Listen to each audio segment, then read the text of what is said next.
Hey, welcome to the Black Knight Nation podcast. I'm your host, Sal Interdonato. The Black Knight Nation podcast is brought to you by Higher Echelon, company run by Joe Ross, former Army fullback, former Army assistant coach, former Army officer. We thank Higher Echelon for sponsoring this podcast. This is going to be our 2022 season review of Army's the Black Knight season, and we're also going to talk a little bit about the future too. And we're here with Connor Crean of Zero Block 30, Zero 30 Blog. Connor, I mess it up all the time, man. I apologize, dude. You got it right. You said it right the first James time. From, it's all good. Oh man, James from Mass for Football, and we got Brendan in Jersey, a regular contributor to the Black Knight Nation podcast. Guys, thanks for joining us tonight. Kind of had to change the time a little bit, but it's always good to talk Army football with guys who really follow the program as good as you guys do. Normally on the season review, we do a top 10. I would do a top 10 players of the year. We're gonna go away from that, and I did some Black Knight Nation awards. Honestly, I messed up the poll. The poll is gonna end. I thought the poll was gonna end tonight. The polls are gonna end tomorrow, but we'll talk about it. And what I was thinking of usually we have a game of the year, right, as one of the awards, and this year there seems to be a pretty obvious choice of what the game of the year was, right? For me at least, and for most Army fans, it's probably that Navy game. And I just wanted to go around the horn here and get your thoughts, on the season for our Army and what that win over Navy might have meant to the program. Maybe start with Connor. Oh, I'm sorry. I thought my game of the year was actually the Coastal Carolina game because I loved suffering through that broadcast, and it was really enjoyable start to finish. Great way to have Labor Day weekend and kick off the season in excruciating fashion. No, yeah, I mean, obviously, I think it's hard to argue against the Navy game. But, I think now that everything is shook out, pretty telling when we see how the season ended in terms of where our coaching staff ended up, in terms of how the Navy game ended up. So, although obviously I love the end result of that game, I am part of me is a little upset to lose a coach, and I'm sure we'll get into that in the later in the show, but excited for the future. And overall, given the way the season played out, to finish 6-6, last few games wins, convincing wins in a lot of fashion, it was certainly, I think, the best anybody could have hoped for. So I was happy with the way that the season ended, and certainly with the game of the year being the Navy game. How are you, James? Yeah, I mean, obviously, anytime you beat Navy, it's the biggest game of the year. It doesn't matter what the bowl is, who else you play, that kind of thing. It's beat Navy. It's the number one goal every year. So that's the game of the year. I'm sure we'll get into the coaching changes and all that later. But yeah, I watched I didn't watch the Navy game live. I watched it later that night. I was flying that day, and I had another West Point grad on the flight with me. So we were getting updates from air traffic control, which was an interesting way to keep up on the game. But there were also Naval Academy grads on the flight, so we had a lot of time going back and forth, ripping each other. So it was an interesting experience for me this year, but getting back, knowing the final result, it was a lot easier for me to watch. And so very different experience for me. I really appreciated, I will say, in the Navy game, how they didn't do the same thing as the Air Force game. They at least tried something different, right? Air Force game, they are running, QB powers and QB draws all game long. I think they ran 17 QB draws that game, and it just got, super painful to watch. For the Navy game, and credit Navy's coaching staff, they did the same thing, right? Came out in a 5-yard snap, trying some different looks, didn't ultimately, work. There were, 6-7 plays from the shotgun that were a small mistake away from breaking for 15, 20 yards, and you give a team more than 2 weeks to practice an offense, maybe that looks a lot better. So I don't know. I appreciated them trying something new rather than just running, QB powers for 3 quarters and then taking risks in the fourth quarter to try to win it. So that was good as well. I think that was an improvement for CIC game play calling. Can I just jump in very quickly and touch on something that James said? The sentiment of, well, we could lose every game, and if we beat Navy, it's still a good season. I'd like to think we're past that as a program, and we don't just have to hang our hat on that anymore. Because I think overall, mostly we were disappointed with 6-6. Joe Cap, obviously I want to beat Navy every year, but are you going to tell me last year where we went 9-4 and beat Missouri in a close bowl game, but lost to Navy, that's a bad year? So I don't know that I want to subscribe to that anymore. I'm not saying it's wrong if people get excited so long as we beat Navy, regardless of how the other games shake out. But I'm of the belief now that I want to win every game. I want a 10-plus win season. I want a top 25 finish. My aspirations are a lot higher than just like, oh, well, we beat Navy. I think we're beyond that as a program, personally. So I have a question, because I don't necessarily disagree with you. Would you rather next season, if you could pick right now, would you rather be 11-1 and go to a bowl game and win it, and be 12-1 and have lost to Navy, or would you rather finish the season 1-11 having kicked Navy's ass? Oh my God. I think we have to go, listen, 12-1, because you have to look at this beyond. I don't know. Listen, see, that's where we disagree, I think. No. Because I'm looking at it bigger picture now in terms of recruiting and, the future. I don't think that's good for our program to revert all the way back to 1-11. Certainly not year over year. And I think you're right that going 1-11, even if it means beating Navy, doesn't help us in future years beating Navy. But in a 1 year, sort of in a 1 year vacuum, like I guess the disagreement is that one game means more to me than every other game combined. Although you are correct, and I will agree with you in saying that our aspirations are higher. Like I am a little disappointed this season. I'll admit that. I thought we were going to do better than we did, and that's fair. But the Navy win was a season-saving win. It turned a vastly disappointing season, if we lose to Navy, into, you know what? We accomplished the goal at the end of the number one goal at the end of the season. Moving into next year, that's a great thing to hang our hat on, and it is a good season. It's not a great season. It is a good season. So I'll agree with you that our aspirations should be higher. But I think for me, that one game, it's just I get the recruiting and the bigger picture and that sort of thing, but that one game is worth more to me than the other 11 combined, and it's not close. I'll tell you what, and then we can throw it to Brendan to get his thoughts. But if we flash back to the 2003 season, my sophomore year, when we lost every game, had we beaten Navy, then I might agree with you that season.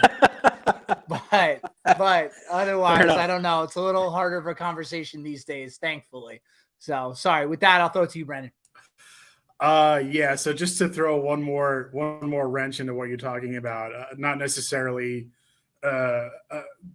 like picking a side between you, but to me, the kind of the ultimate litmus test of like what matters as an Army fan was the 2012 season, because if they had, and they, we remember they were yards away from beating Navy and taking home the CIC, and they would have been 3-9 that year. And I think that would still be a team that like we would talk about kind of like in the annals of history. But anyway, obviously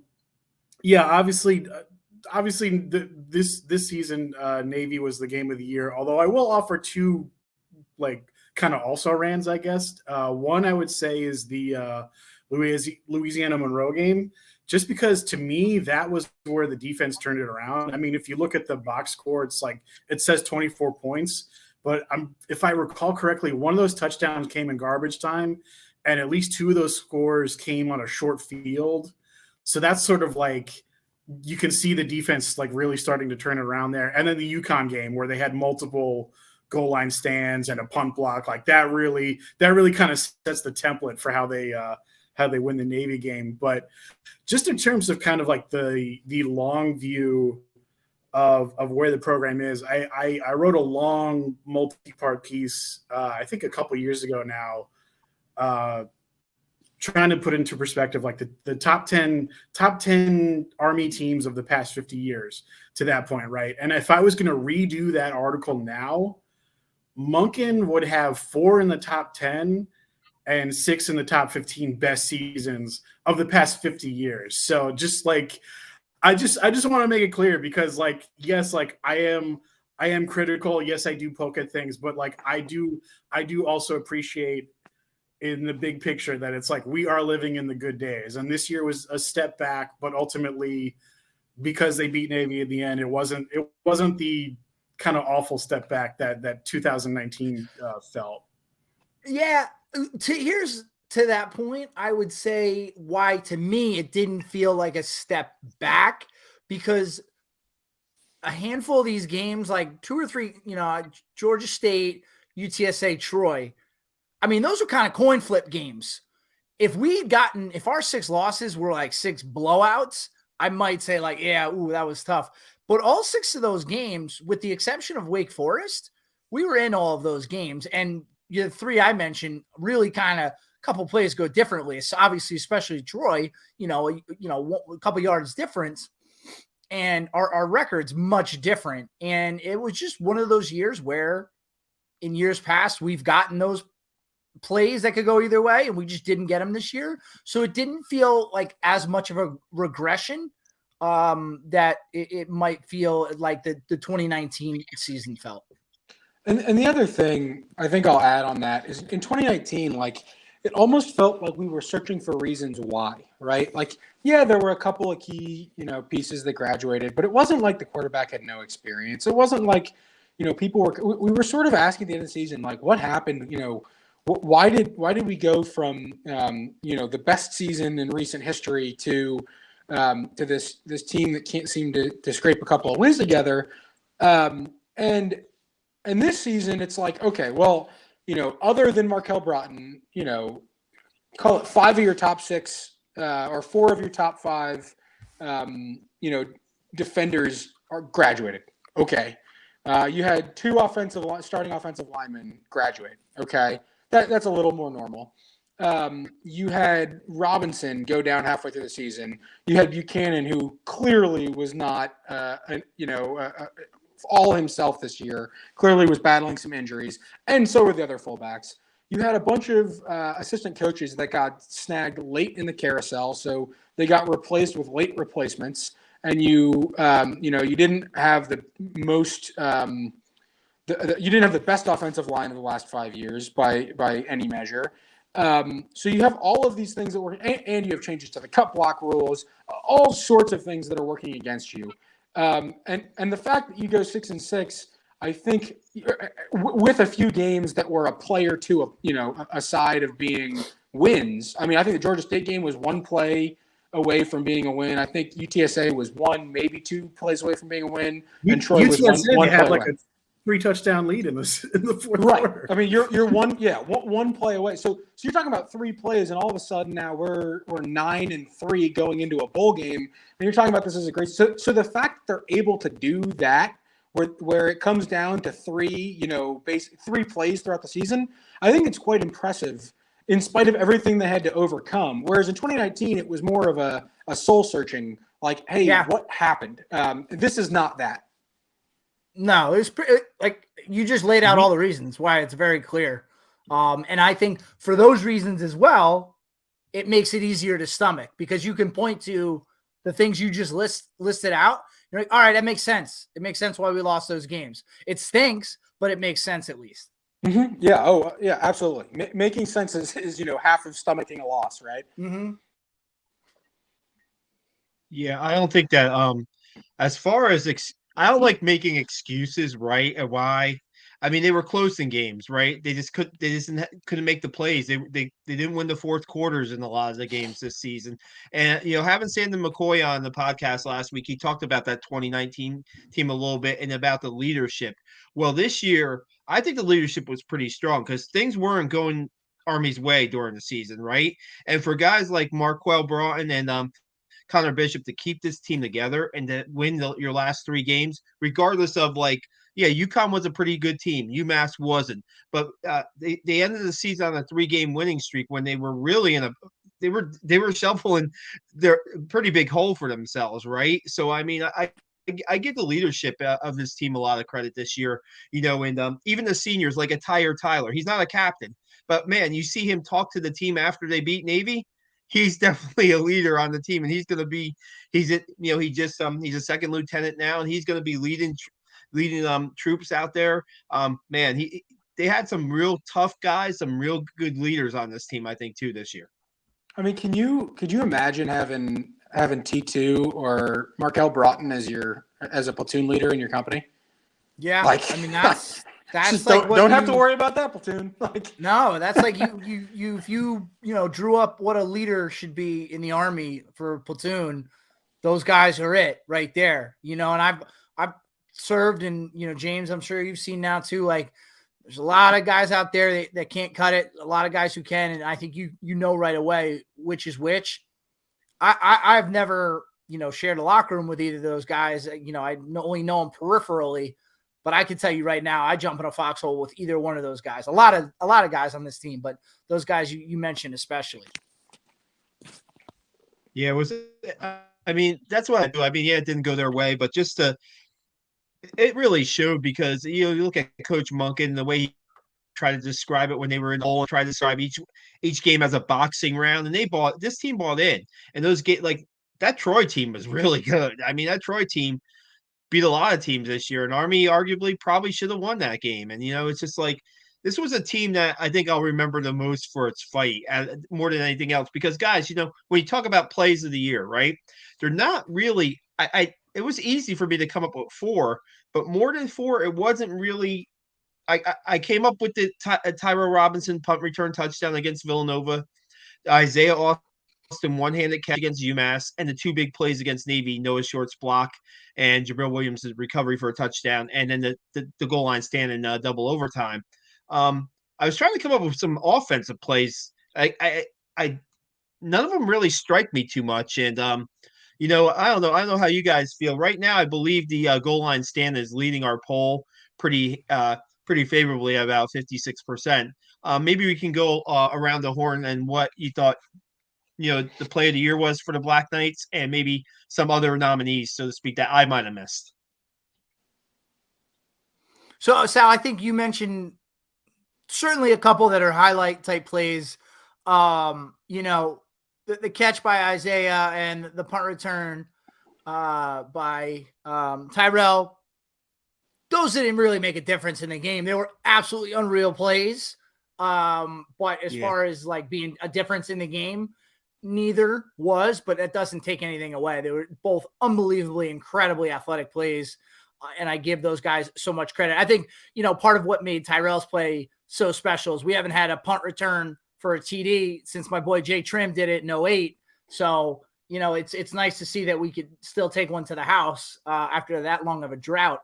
And then, certainly the Navy plays, but I think one play that, and maybe I mentioned it when I talked to you guys, James, on your show, that I think bears mentioning is the 4th down in the Navy game when we were deep in our own territory and decided to go for it, because we don't get that. And we give Navy that short field.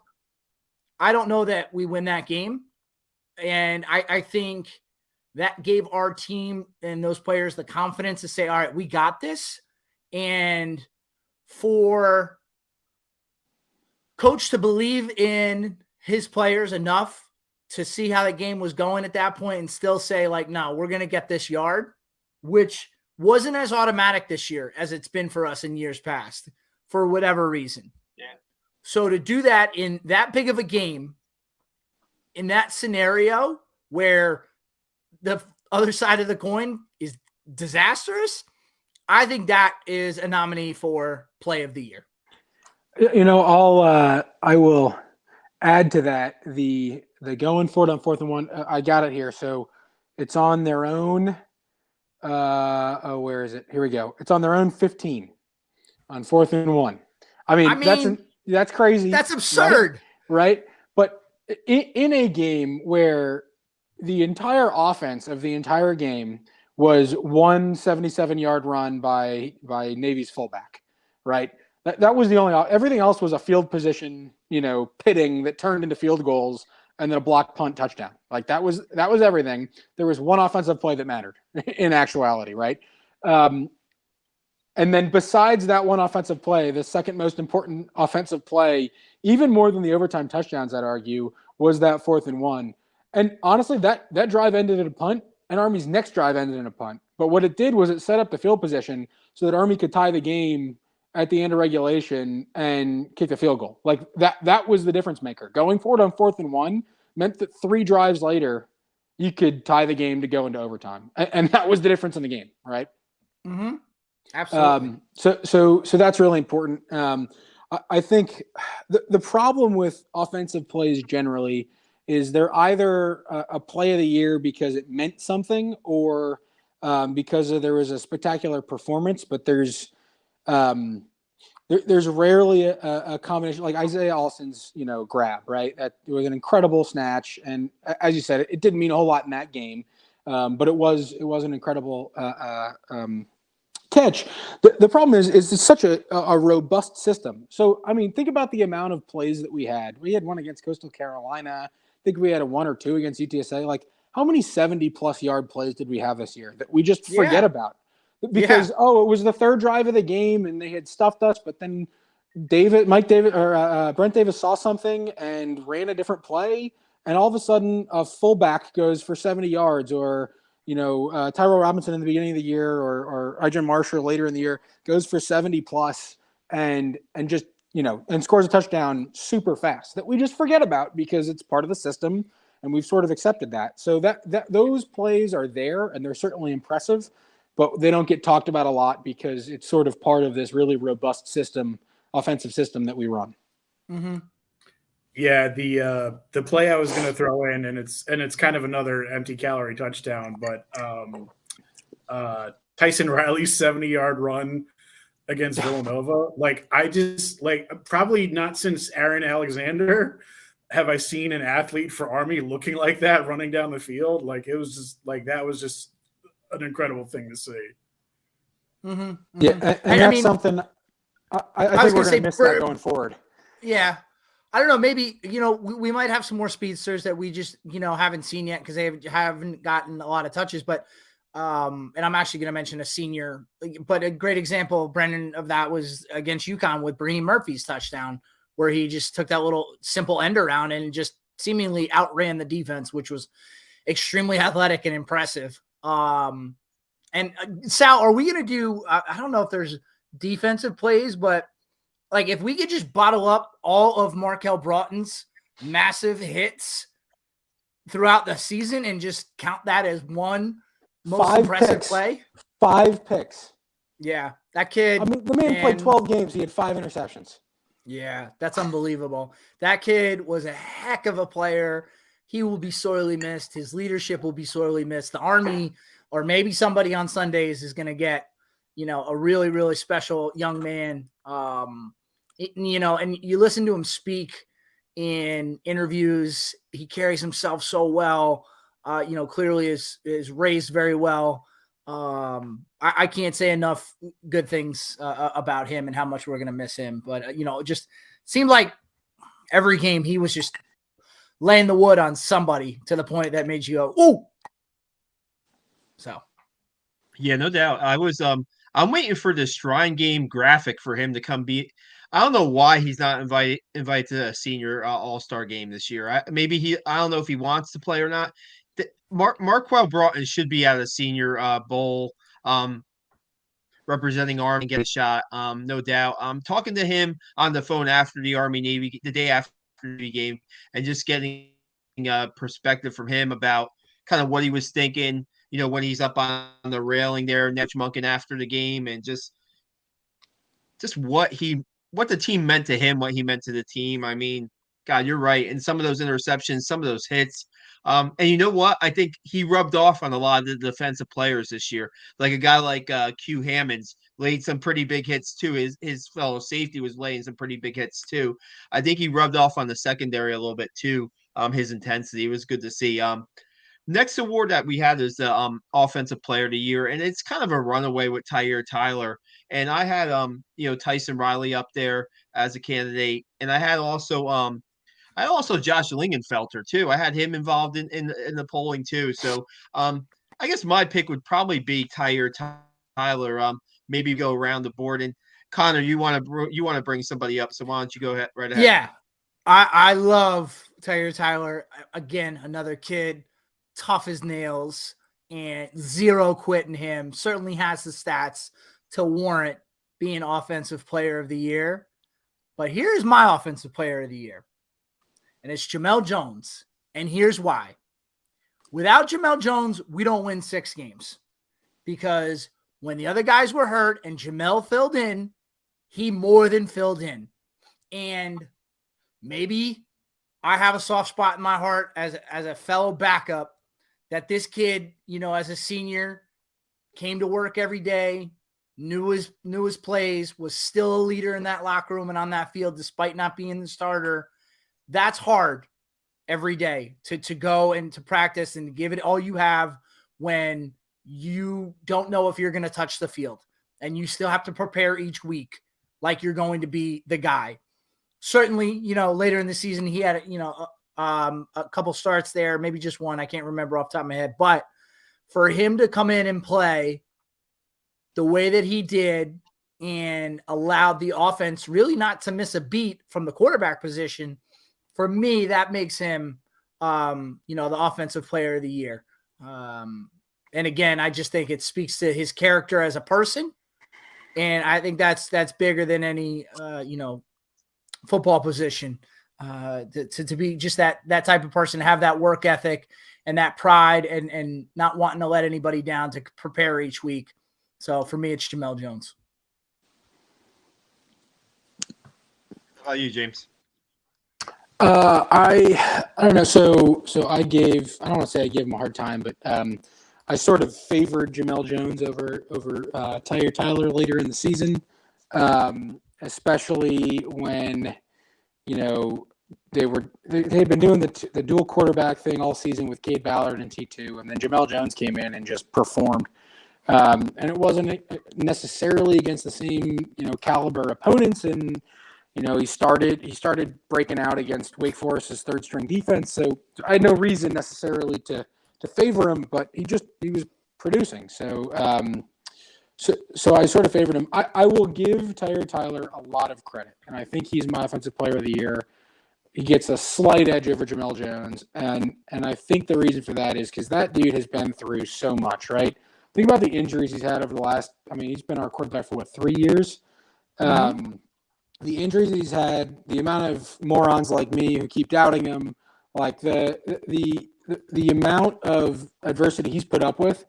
And, when it came down to the biggest game of the year, he figured out enough to get it done, right? He was a leader on that offense, and they got it done, and he left Army with a win over Navy. Fantastic, right? So I'll give that kid a lot of credit for continuing to put up with all of it, injuries and all the noise, and really I think that set himself apart. Other recent Army quarterbacks have not had to do that like he has. Bradshaw was sort of like the guy, right? He was the guy who ended the streak. He was the guy. Kelvin Hopkins was just, scored 5 touchdowns against Houston in the Armed Forces Bowl. He was the guy. He got hurt, and so he didn't play as much, but he was the guy. T2 is the first 2+ year starting quarterback we've had that's had to contend with backups being told that they might be better, splitting playing time, all sorts of different things. And he's done it for 3 years. He put his head down and he performed, and I give him a lot of credit for that. Speaks to his character. Yeah, again. Absolutely. He's another one. Speaks to his character, because a lot of guys at other programs, I think, as soon as their reps start getting split with another dude, they might bury their head. They might say, screw this coach or screw that, and not give it their all. Not him. He's like, all right, if this is what the team is asking, then that's what I'm going to do. A lot of credit to him. So if we were doing ranked choice voting, I would say T2 1, then Jones, and then I would put Ijon Marshall as my third pick. It's not the kind of thing that you would it's not the kind of thing that's like super noticeable because the offense just the offense doesn't hand off a lot to the slot backs. But I think there was a lot of fear. There was a lot of fear when Robinson went down that the offense was going to take a step back, and I don't think that was necessarily any particular reason why the offense was or wasn't successful. And I think Marshall did a great job kind of stepping into that number one role, blocking, taking pitches, and catching passes. He did everything that was asked of him. Changer. He was a game changer, no doubt, and one of my favorite players to watch in a long, long time in Army football. Defensive Player of the Year, our poll was Marquel Broughton, Leo Lowen, Andre Carter, and Chris Frey. Broughton right now is 56%, got the 478 votes so far on our Twitter account. There's probably a couple guys I might have left off this list. Maybe Quindraylon Hammonds is one of them, just as candidates, so to speak. Jimmy Charlo is another guy who's pretty consistent all year long. Started every game for Army on defense. I think he was the only guy on defense to start every game. I would probably. We talked about Broughton, right? I mean, he was their standout, I think, on defense this year. Leo Lowen had a pretty good season too. Maybe start, Connor. Who's your defensive player of the year for Army? I don't know how you say it's anybody but Markel. And what I think is interesting about Markel, and evident by the fact that he was picked as a captain as a junior. I'm trying to think in recent years, especially, where one player, regardless of position, was kind of the heartbeat of the team. And for me, that was Markel. He was really like the heartbeat where you needed him on the sideline regardless to kind of bring everybody up and bring everybody together. So to say anybody else is defensive player of the year, I think would be shortchanging Markel. But I was very encouraged with a lot of guys where we had positions that were question marks this year, specifically linebacker. And then, you have Jimmy Charlo, Leo Lowen really stepped up and established themselves, maybe, certainly midway through the year, and then finished the end of the year strong to where we're like, ooh, we got some dudes coming back next year, where those were question marks going into this year. So I was really encouraged by how they stepped up, and Fry's another one I think is going to be poised to have a great year next year. I will be interested to see who steps up defensively as the captain. We might, and maybe, I don't know, maybe we don't have a defensive captain next year with Markel graduating. Maybe all our captains come from the offense. I don't know. We'll see. But, to give it to anybody besides Markel, as I said, I don't know how you do that. Yeah, James, same. Are you same thinking there? Or? Yeah, one of my, not including the win against Navy, one of my favorite moments of the season was watching. I know Brendan earlier said Army's defense really turned it around against ULM, and I agree with that. The first game where I felt like that turnaround came to fruition and they performed extremely well against a very good offense was against Troy, a game which Markel Broughton did not participate. But if you rewatch that game, look at Markel Broughton on the sidelines. Like, the dude was a coach. I mean, it was incredible to watch. It was incredible to watch that defense, rally around the fact that they were missing their two top tacklers. They're missing Leo Lowen in that game too, and they still performed incredibly. And if you look at Markel Broughton on the sideline, I mean, not only was he the captain, he was the co-defensive coordinator on that team, and it was really impressive to watch. So I think Markel in a runaway. Yeah, I mean, there's really nothing more I can add to that, but I will say, it took a while to find, but Leo Lowen really stepped up. I think going into the season, we didn't know who was going to be kind of like the number one guy at linebacker, and ultimately, he was the guy that emerged and did a great job, and he deserves some recognition as well, but unquestionably, it's How many times have we said that about a linebacker? Well, we didn't know going into the season after so and so graduated who was going to be the linebacker this year, and then all of a sudden we get a Cole Christensen or a John Radigan or now this year Leo Lowen. Like, it happens every year, right? I mean, we should be used to it by this point. It does, but I felt like this year it took a little bit longer to be like, oh, that guy's a stand-up player. That's true. Yeah, and and undoubtedly part of that was undoubtedly part of that was like the caliber of opponents they were playing in the first two games. It's kind of hard to get your feet settled against that kind of competition. I mean, and a linebacker playing Coastal Carolina and Grayson McCall is just not going to have a great game no matter who you are. So it's just with the style of offense and the level of play. So, sorry, really quickly about in that game. His first step. Yeah. Just thinking back to the other night, I'm watching Troy play. Was it UTSA in their bowl game?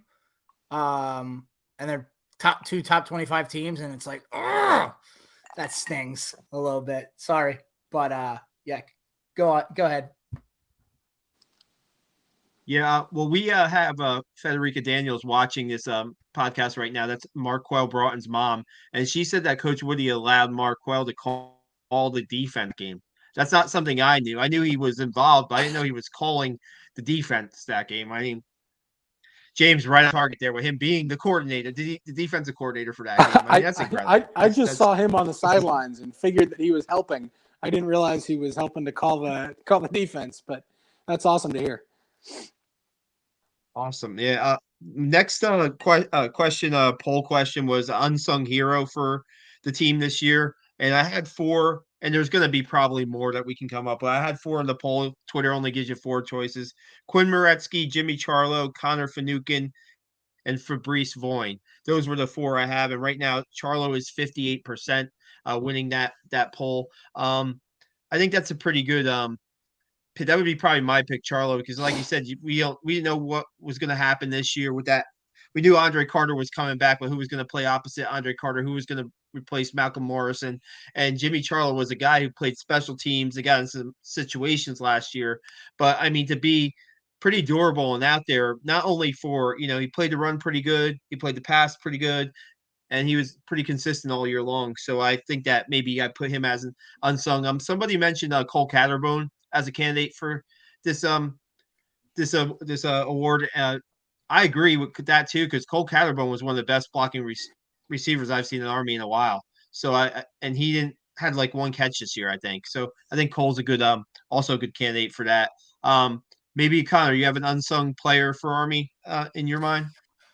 Yeah, I mean, I think what got lost, I mean, I liked all those players you just named, especially Cole. I love watching our receivers block. I just love that, by and large, our receivers are tougher and better blockers than any other receiver room in the country. And I'll die on that hill.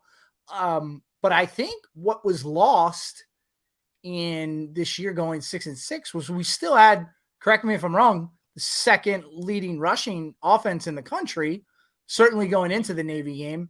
So to not recognize the entire offensive line as the unsung heroes, just because I don't think those, obviously Connor Bishop gets his name mentioned as a captain, but I think them as a unit needs to be mentioned because, unless we're putting up gaudy rushing stats, I think people kind of maybe tend to forget about them. So I'm going to go with the entire offensive line. Nice. How about you, James? I got Austin Hill, defensive lineman. Good one. He, before this year, had a total of 2 tackles his entire Army career. He's a junior this year, comes out, starts. He had, 40-something tackles as a defensive lineman? Yeah. I mean, the rest of the guys that were mentioned, great unsung heroes. Jimmy Charlo, I think, was number 3 on the team in tackles after having, single-digit tackles up to this point. So he's a great unsung hero. But for a defensive lineman to get 40-plus tackles after coming off having 2 tackles the rest of his career, I think is very impressive. Yeah, Austin too, undersized guy, right? He's not as big as a Chris Frey or not as big as a Bonds. He's 250. Like I think he's like 240, 250. Yeah, he was a linebacker in high school and a really good one too. Yeah, he had. I mean, the heart that guy plays with too. I mean, he's getting double teamed a lot, fights off double teams, makes plays. Brendan, who's your unsung player for the 2022 season? So I actually like Quinn Moretsky for this, if for nothing else. In the biggest game of the season, he made every kick that he had to, including a couple of clutch field goals. So, yeah, can't really say anything more about that. Gotcha. We'll go to the last one, and then we could talk a little bit about looking ahead to the 2023 season. It's a good one. It's who's going to have the biggest breakout season in 2023 for the Black Knights. Guys, candidates are Bryson Daly, who's the quarterback in waiting. Markel Johnson is one too. Also Donovan Platt and Brett Jareen is also the four I had. Look, my pick would be Markel Johnson only because I think of the scheme that they might be going to, James. He's going to play a big role in that. I think that scheme is going to be built for him. You look at what they did in that Navy game and how he was able to break off a few decent runs and that touchdown run in the first overtime. I'm going with Mark Johnson as the breakout player for 2023. How about you, Connor? I agree with you. I like the way he runs. He feels fast to me. And I know that's kind of a trite thing to say, but it looks like he's able to hit holes quickly, make decisions quickly, and change direction quickly. Add that all up, that in my head, for lack of a better description, he just plays fast to me. And, it seemed like every time he touched the ball this year, he did something very positive with it. So I think further to your point about what I think we might see from our offense next year, it will suit his style very well. He's a little bit of a departure from these, big bruising fullbacks that we've seen in recent years, which is okay, I think. So I'm excited to see what he does with more touches. James, you have a guy to look out for in 2023? Yeah, it's kind of a cop-out answer, but I guess I'll explain it as not a cop-out answer. I'm going to go with Bryson Daly. I don't even know that he's going to be our starting quarterback next year. We're bringing in an entire, new system. Our new head coach is going to, pick the best guy for the job. And if that's not Bryson Daly, it's not Bryson Daly. I think he's got a head start on it because he's got a lot of in-game experience. He's a really effective runner. But what I will say is, having watched a decent amount of Drew Thatcher's footage and explanation of his offense, I think that the most impressive part of Bryson Daly's offense this year was knowing when to keep the ball and when to get rid of it. For a guy that saw, 15 plays this year and maybe a couple last year, the way that he reads the option is incredible for a guy with that amount of experience. And that's something that's going to be very important next year, whether it's Bryson Daly or someone else. I don't know who's the guy in the new system, but making reads is going to be very important. You're going to have more time to do it with the new style of option, which is good, but you need a guy who makes that right decision, not 9 out of 10 times, but 95 to 99 out of 100 times. And I think that if there's a guy I trust to do that right now, it's Bryson Daly. And what I would say about him, it feels instinctual, right? I think you can watch a lot of film and you can get coached on how to make those decisions. But I do just think it comes down to how does your brain fire and your fast twitch muscles and your gut. I've never run this offense. I've never run any sort of option offense, but everything I understand about it, a lot of it, is the read. But gosh, it just feels to me like so much of it is just trusting your gut and being able to read a defender and how they might be positioned. And to do all of that in a matter of split seconds, I think that's either something you have or you don't. And you can coach someone until they're blue in the face. Some guys are just better at it than others. And looks like he's got that instinct. So hopefully he can do it well. Or you know what? Maybe it might be somebody else. I don't know. There are a lot of question marks with a new offensive coordinator coming in.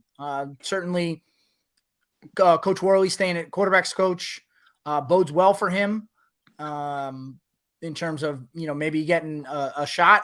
But I don't know. I don't know enough about this new offense to say one way or the other. And I'll say one thing that's extremely important. Well, I'll say that there are things that can be improved more by coaching, or that coaching is the more important thing. And then there are other things where instinct is the more important thing, right? And when it comes to the decision making, that's where instinct is really, really important. The stuff where coaching is important, the footwork, especially in this new option. Quarterback footwork, selling your fakes, all these sorts of things. That's where coaching comes into play. And I have a lot of trust in Coach Thatcher that he's going to coach these guys up well. But unless you have a guy that can make those decisions and has that instinct like you're talking about, you're sort of starting it with a handicap. And I have a lot of faith that you won't be starting with that handicap with Bryson Daly. Brendan, you got a player to watch in 2023. We'll get to the new offensive hirings in a second.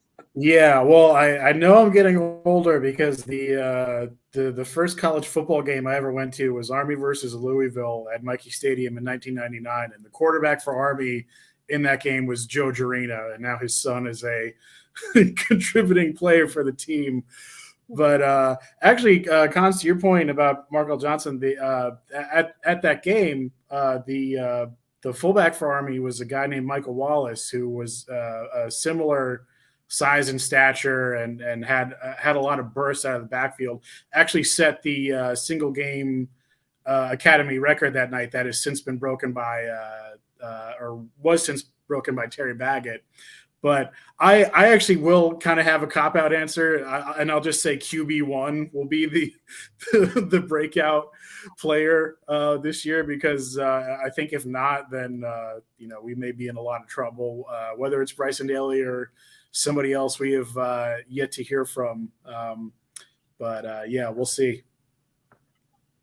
I think Zach Mundell is a name that you guys probably should be that'd be probably also in the quarterback mix. He's a freshman, played prep school. He got to play some slot back against UMass, I believe. They threw him in the game at slot back against UMass for a couple snaps. So he's got a couple game reps at least. I think he's a guy that we're pretty high on coming in. And we'll see who the freshman quarterbacks might get a shot too. There's a guy, Larry Robinson, at prep school. He's a guy to watch out for, maybe coming in as a true freshman. Bowl game on TV. Hey, you can't go wrong, right, Bay Night? You got the podcast going on your laptop probably, and you got the bowl game going on your TV. Pretty good stuff. Maybe we can get into now the new hires. I mean, kind of a little bit of a shakeup there with Brent Davis, the offensive coordinator for the last 9 years for Army, who also was a coordinator for Jeff Monken at Georgia Southern. He's out as offensive coordinator, and you have, like we were talking about, Drew Thatcher coming in, a guy from Nebraska, Kearney. He was the quarterbacks coach and the offensive coordinator at the D2 school there.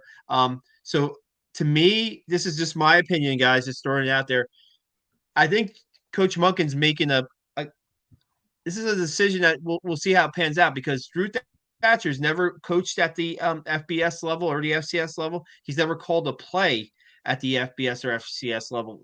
So, I mean, taking a little bit of a risk there, in my opinion, but we'll see if they're going to a certain offense that's going to change a little bit.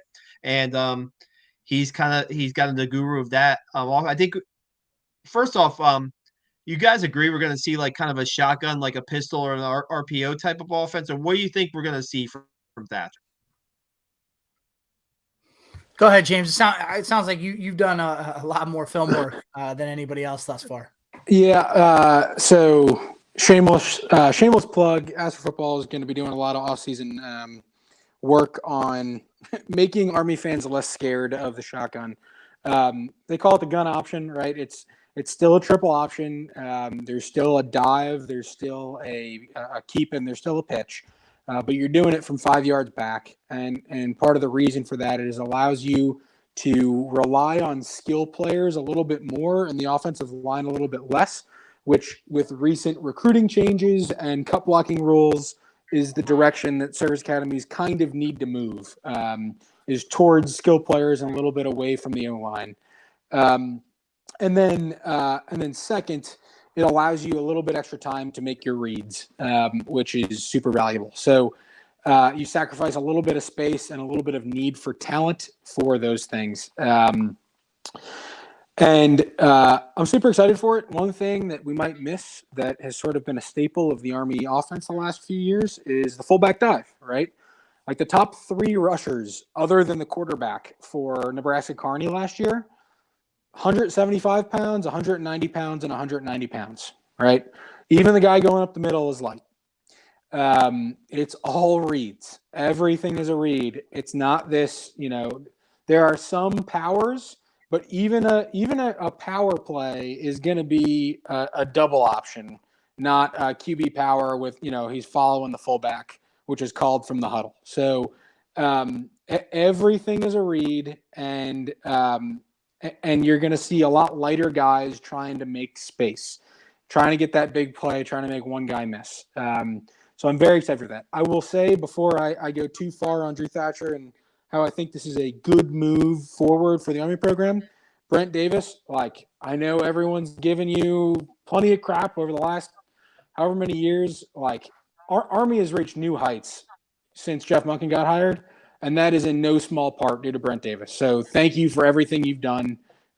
You've taken this offense from an offense that struggled to get a few wins a year to an offense that was proud to be a triple option and a fan base that was really proud of how their offense operated. So I'll say that about Brent Davis. I just saw a comment about how we've used the gun option in the past. We have used the gun option in the past. 2 things. Number one, I don't think you can effectively run a gun option when you're running it on 20 to 30% of your plays, which is how we've used it in the past. Ahmad Bradshaw maybe had a game or two where more than half of his plays were from the gun option, but he was still under center most of the time in most of his games. You can't go from under center to a shotgun back and forth. You're going to botch snaps. It's going to be horrible. We even saw that in the Navy game. I mean, there were 2 or 3 snaps that got botched where they went to the shotgun. So you have to commit to one of them. The second thing is there's a difference in between running a gun to give a defense a different look when you're running the option and running the gun for a purpose. And I feel like in the past we've run the gun option because we want to give Air Force or we want to give Navy some new look. I thought that's what we did in the Navy game this year. It was just a new look. Navy played us the same way, and they had just as much effectiveness, against us. Whereas now we're running the gun option because we have a reason. We have reads that we're going to make. We're going to make them earlier. We're going to train those reads through the off season. This is not, hey, we're going to work in 10% of our plays from the gun to try to give the defense a different look. We're going to train our guys to make these reads from these angles, which is really important. So I don't see it being the same gun option of the past. I see it being a lot more effective than that. And then also, look, you take away cut blocking, you only have so many options. And I think I would not be surprised, I would say, if in 10 years, every traditional triple option team is running the gun option of some variant. Yeah. So I think, part of me is going to miss the big fullbacks and knowing all right, we'll just line up and get 1-2 yards as when we need them. But I love to see that we are adapting with the game and the direction it is moving. In terms of this coach never having called a play at this level, well, at one point or another, every coach who's ever called a play hadn't called the play at this level, right? I get that he hasn't coached at the FBS level, but you know what the other thing is? The gentleman who resurrected our program is the one who hired him. So I'm going to put my faith in Coach Monken that he knows what he's doing, and this hire is the correct hire. And that's not blind faith either. I think Coach Monken has proved to us at this point that we need to give him the benefit of the doubt that he knows what he's doing. And we'll see next year how that pans out. But I have faith in Coach Monken. And then, just in the other direction, I wasn't in the room when Coach Monken and Coach Davis had that conversation or conversations. So all we can do is speculate. I'm sure Coach Monken had his reasons. I will very much miss Coach Davis. James, you said it, we went from the basement of college football to the top of many offensive categories and one of the best, rushing and most respected rushing offenses in the country. That doesn't happen without Coach Davis. I don't care what anybody says. It does not happen without Coach Brent Davis. And we owe him a lot for bringing our program out of the basement where it was. So I wish him a lot of luck and success in wherever he goes next. By the way, real quick, sorry, Brendan. If there's a guy who's proven he can take coaching talent from below FBS and make it FBS talent, it's Jeff Monken. Pick another guy who does that as well. There are coordinators around the country who are former Army coaches that before they were Army coaches were FCS or even below.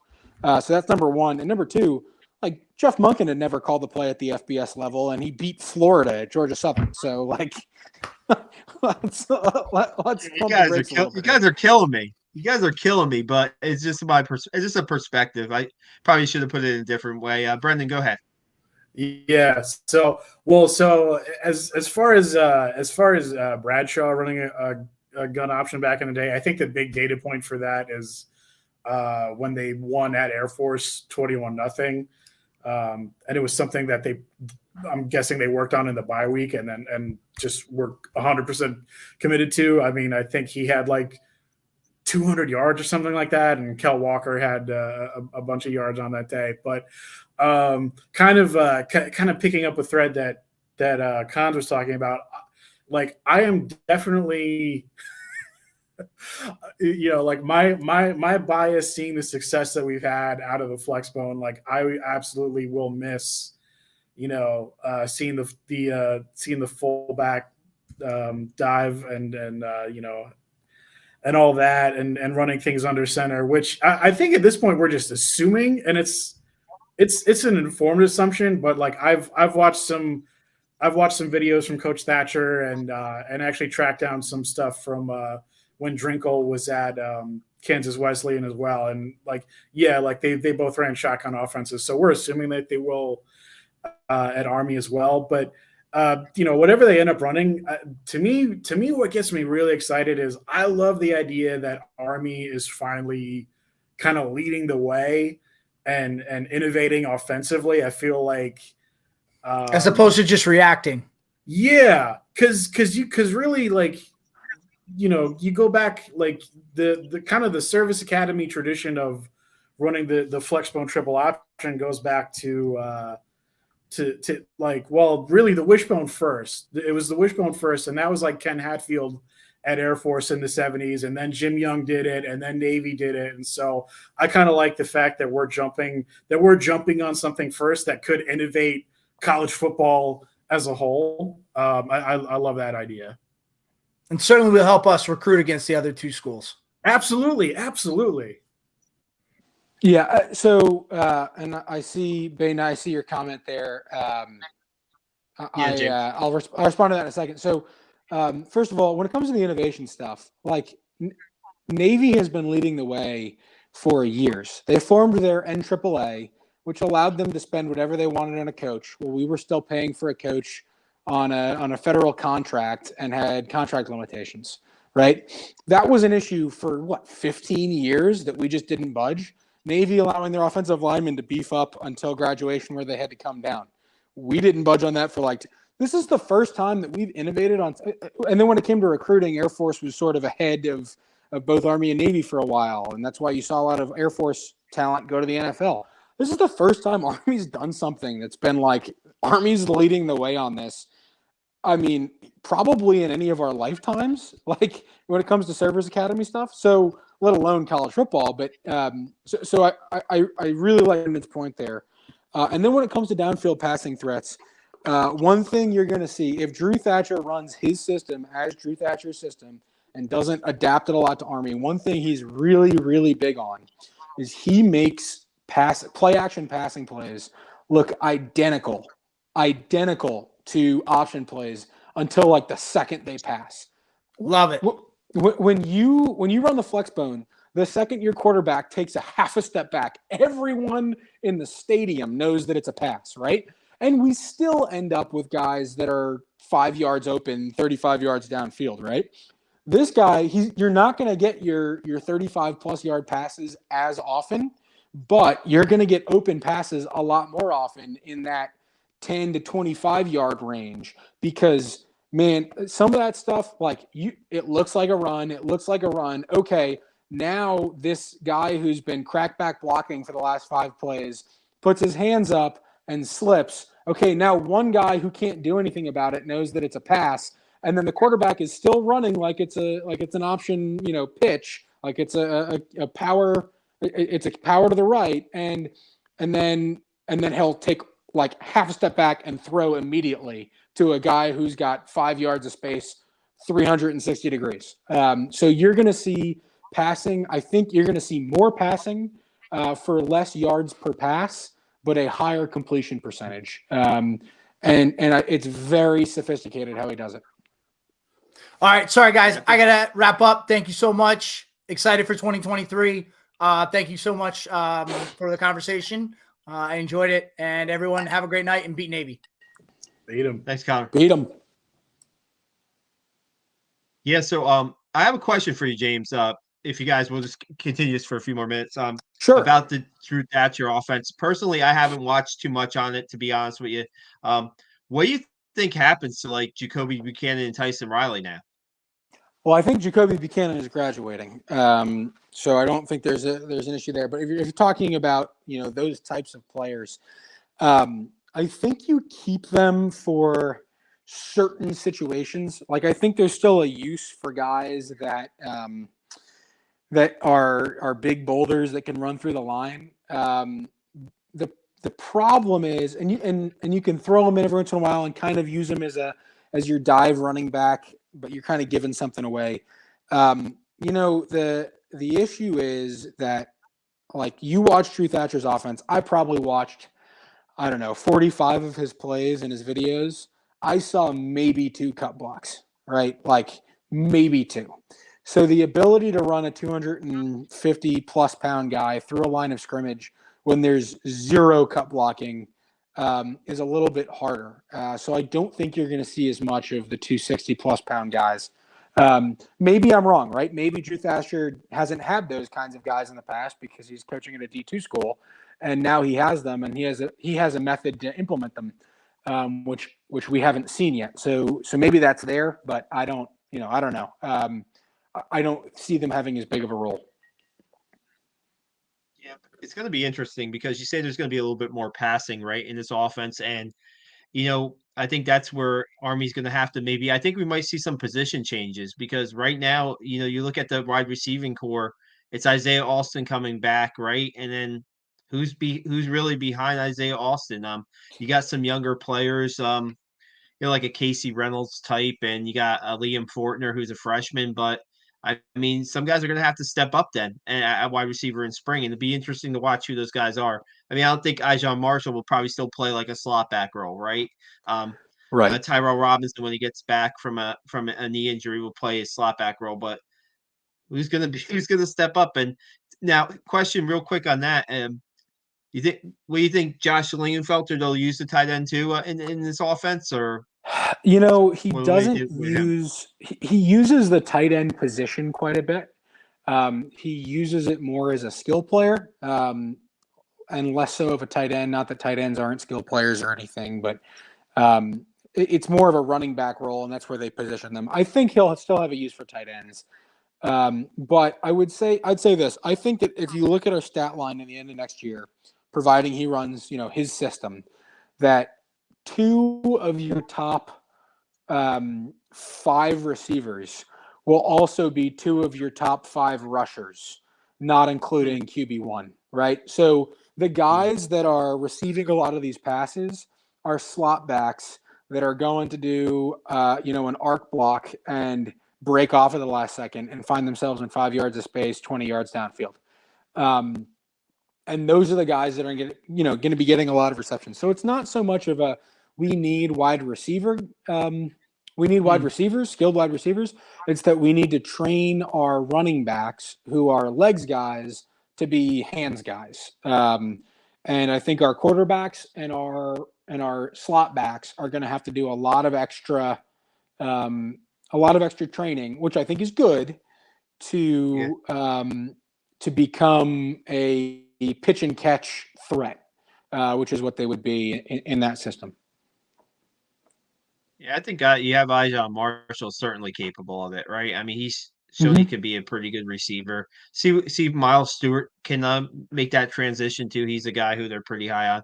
I mean, Robinson too, right? Robinson should be back and healthy. Yeah, and we know that he's a receiving threat as is. Yeah, give him 5 yards of space.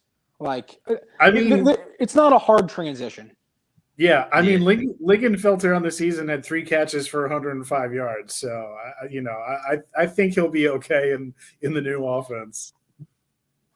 I'd like to see him used more, to be honest with you. I'd like to see Elijah Marshall used more. I said that all during the 2022 season that, they know they know what you're gonna do running the football. You need to open it up a little bit, and I think that this new offense might open it up just a bit, just enough, just enough for Army to have some success. Been great talking 2022 recap and also looking ahead to the 2023 season. James, great perspective on the new offense from Drew Thatcher. And now we got Matt Drinkle as the co-offensive coordinator, and we got Mike Vitti as the associate head coach. Those were promotions, and we got Cody Worley as the run game coordinator. You know what? Just a quick point there.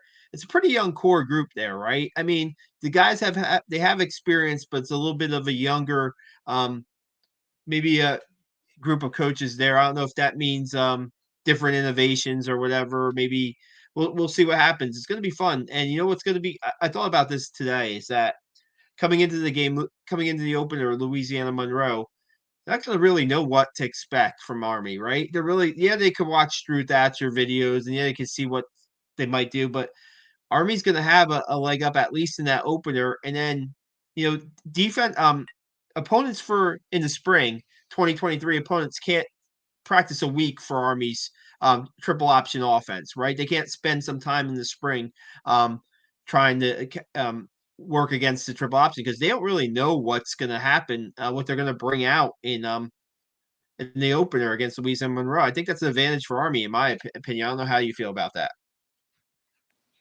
Yeah, I mean, absolutely. Two things. I would love to be a fly on the wall of offensive coaching meetings throughout this offseason, and I would hate to be ULM defensive coordinator this offseason. Not only do you not know how to attack it, like, you don't know what offense they're going to come out in. Like, you have no idea what it's going to look like. We're all assuming that it's going to look like previous Drew Thatcher offenses. We could be totally wrong, and so could ULM's defensive coordinator. So good luck to that guy. Another matchup that I think will be quite interesting will be the LSU matchup. Yeah, LSU. Brendan, you have any idea who they're playing the week before? Who LSU is playing the week before? Yeah. I'm pretty sure it's a conference game. I'll look it up. Yeah, I'm bringing it up too. That'll be super interesting to me. Yeah, they're playing Auburn in Tigers at home, but they're playing Auburn the week before. So you're playing a guy, you're playing Hugh Freeze, right? He's going to Auburn. Is that right? He's going to Auburn? Yeah, pretty sure. Yeah, I think he's going to Auburn. So you're playing Hugh Freeze the week before. Yes, he's going to Auburn. Good luck with that. And then you're, as Brian Kelly, you're used to, academy offenses for sure as a prior Notre Dame head coach, but you're used to the flex bone. Now you got to prep for something. I was kind of afraid when he went to LSU to be playing LSU with a head coach who was prior Notre Dame coach, knows the flex bone at least somewhat. Now it's a completely different matchup. So LSU just got turned on its head. That now went from a game I'm a little scared of to hey, anything could happen. So that'll be a cool matchup as well, I think. Yeah, it's going to be really fun to watch. I don't know if they're going to let us watch spring practice at all. I don't know if spring practices are going to be closed. I imagine they probably would be closed this spring. If I were Jeff Monken, I would not allow a single person who wasn't a team member into any practice before the first game this year. Yeah, no spring game open to the public. No. Or they'll run plays that are totally different than what they're going to run come against Louisiana Monroe. Maybe they'll run, scout team plays. Who knows? They could do that too. Yeah, they're going to have scrimmages in the spring, but I can't imagine we'll see too much of this offense. Defense. We talked about real quick the defense coming back. There's you're going to lose guys like Marquel Broughton, and you're going to lose guys like Andre Carter, Kwabena Bonzu, players that have definitely made an impact in the last few years for Army. But we'll see. And Nate Woody did a pretty good job toward the end of the season, turning this defense into what trying to do the math. I thought they gave up like maybe 60 points in the last 5 games or something to that effect. Maybe I'm a little off on that due to the overtime with Navy, but they really came on toward later in the season. I thought that Troy game really showed a lot, like we talked about. And let's see who steps up on defense. And man, they still got a lot of defensive linemen to rotate in, and got to replace Broughton, which will be maybe Max DiDomenico. Maybe he's a guy that can do that. We'll see what happens. I don't know what you guys think about the defense for 2023. Yeah, I'm excited. We're gonna have a lot. We're losing Broughton, but we have a lot of returning talent that we didn't think we were gonna have. So I'm really excited about that. We certainly have less turnover than last year, which is great. Those first 5 opponents that we have, both for the defense and for the offense, right? So we have ULM, then we have FBS, Delaware State, then we have UTSA on the road, and then Syracuse on the road, then Boston College. I think the first 5 last year, in 2022 and 2023 is going to be very similar. Look, we go 3-2, we're going to have a good year. We go 2-3, we'll have about this year or maybe a little bit better. We go 4-1, like all bets are off. Good point. Yeah, I'll say overall, I'm a lot less stressed about next year's schedule than I was probably like when they first announced it. In no small part because Coastal isn't going to have Grayson McCall or Coach Chadwell on the sideline anymore. It's like a whole regime change for them, and. I can't imagine Troy will be as good next year. I mean, maybe UTSA could keep it going because they're going to have, a 29-year-old Frank Harris out there for his 7th season. But I think I said it the last time we were doing this together, Sal. Like 6 games this season was a bit of a disappointment. 6 wins next season would be, it would definitely be feel like more of an accomplishment. Although I do think they'll probably get back to a bowl game next year. I do think they have that in them. Well, I forget who I was talking to about it. We were talking on Twitter. It's a pretty true 4-4-4 schedule, right? The 4 games that you should win, in my opinion, are Delaware State, who's the Holy Cross, UMass, and ULM. Right? Those are the ULM. It's on the road, but still, you should beat ULM. Those are the 4 games I think you should win.